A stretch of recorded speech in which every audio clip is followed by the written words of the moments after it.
Guys, पौराणिक काल के सबसे बड़े युद्ध महाभारत, जिसमें देश विदेश या छोटे बड़े राजाओं में से शायद ही कोई ऐसा होगा जिसने भाग नहीं लिया हो। लेकिन एक ऐसे बलशाली योद्धा भी हुए हैं जिन्होंने अत्यधिक बलशाली होने के बावजूद भी इस युद्ध में हिस्सा नहीं लिया था। उनका नाम है बलराम, जिन्होंने इस युद्ध में भाग लेने के स्थान पर तीर्थ यात्रा पर जाने का फैसला किया था। गाइस, बलराम श्री कृष्ण के दाऊ और बड़े भाई थे। वे अपने बल और क्रोध के लिए जाने जाते थे। इतना बलवान होने पर भी उन्होंने युद्ध में हिस्सा क्यों नहीं लिया, आइए जानते हैं आज की इस खास वीडियो में। गाइस, शायद आप इस बात से अवगत नहीं हो कि पांडु पुत्र भीम और धृतराष्ट्र पुत्र दुर्योधन दोनों के गुरु बलराम ही थे और उन्होंने दोनों को गदा चलाने की शिक्षा भी दी थी। बलराम कौरवों और पांडवों को समान रूप से प्रेम करते थे। ऐसे में जब कौरवों और पांडवों के बीच महाभारत का युद्ध हुआ तो वे किसी एक का पक्ष लेकर दूसरे के साथ अन्याय नहीं करना चाहते थे और उन्होंने श्री कृष्ण को भी यही समझाने का प्रयास किया था कि उन्हें भी इस युद्ध में हिस्सा नहीं लेना चाहिए, क्योंकि युद्ध में शामिल दोनों ही पक्ष उनके ही संबंधी हैं। असल में बलराम ने पहले ही दुर्योधन को ये वचन दे दिया था कि महाभारत के युद्ध में श्री कृष्ण और वे स्वयं शस्त्र नहीं उठाएंगे। इसलिए श्री कृष्ण ने भी बलराम के वचन का मान रखा और युद्ध में बिना शस्त्र उठाए उन्होंने अर्जुन का सारथी बनकर हिस्सा लिया। और साथ ही श्री कृष्ण ने दाऊ को भी समझाया कि धर्म स्थापना के लिए इस युद्ध का होना जरूरी है। और रही बात संबंधों की, तो इसका भी एक हल मेरे पास है।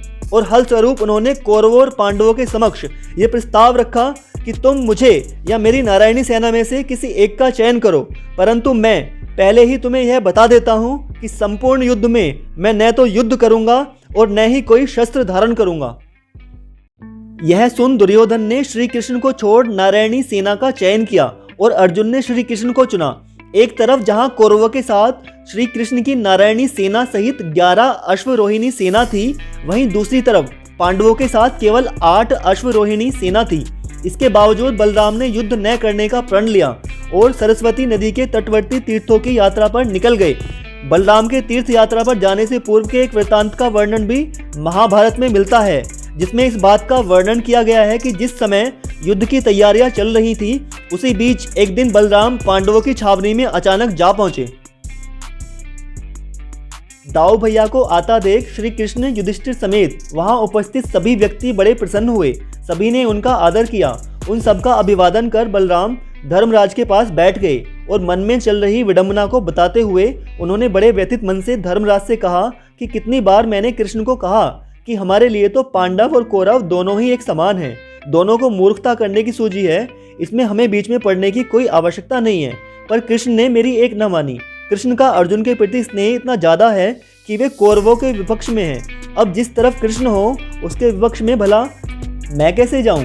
और दूसरी तरफ दुर्योधन तथा भीम दोनों ने ही मुझसे गदा सीखी है और दोनों ही मेरे शिष्य हैं और दोनों पर मेरा एक जैसा स्नेह है। इसलिए दोनों कुरुवंशियों को आपस में लड़ते हुए मैं नहीं देख सकता। इसलिए मैं तीर्थ यात्रा पर जा रहा हूँ।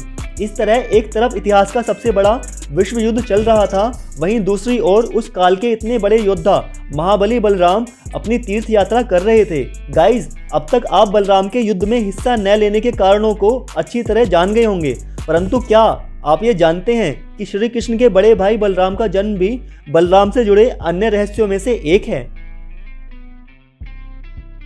जिसकी जानकारी आज भी अधिकतम लोगों को नहीं होगी। पुराणों में वर्णन मिलता है कि बलराम का जन्म एक गर्भ से दूसरे गर्भ में संकर्षण से हुआ था। वास्तव में जब देवकी और वासुदेव कारागार में बंदी बनाए गए थे और कंस एक एक करके उनके सभी लड़कों को मारते जा रहा था, तब उनके 7वें गर्भ में स्थित बालक को बचाने के लिए सर्वेश्वर देव की प्रेरणा पाकर देवी योगमाया ने उस बालक को देवकी के गर्भ से संकर्षण करके वासुदेव की पहली पत्नी रोहिणी के गर्भ में स्थापित कर दिया।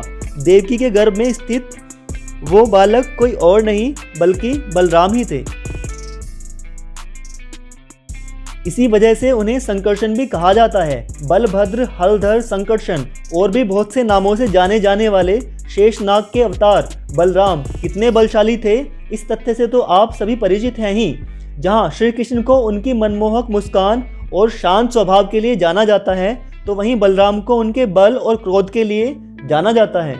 यहाँ तक कि जरासंध को भी एकमात्र बलराम जी ही अपने योग्य प्रतिद्वंदी लगे थे। यदि श्री कृष्ण ने मना न किया होता तो बलराम जी आसानी से उसे यमलोक भेज देते। कहा जाता है कि यदुवंश के संहार के पश्चात बलराम ने समुद्र के किनारे आसन लगाकर अपना शरीर त्यागा था। गाइस, आपको ये वीडियो कैसी लगी कमेंट जरूर कीजिएगा और ऐसे अमेजिंग वीडियोस के लिए शेयर, सब्सक्राइब एंड लाइक भी जरूर कीजिएगा। मिलते हैं अगली वीडियो में।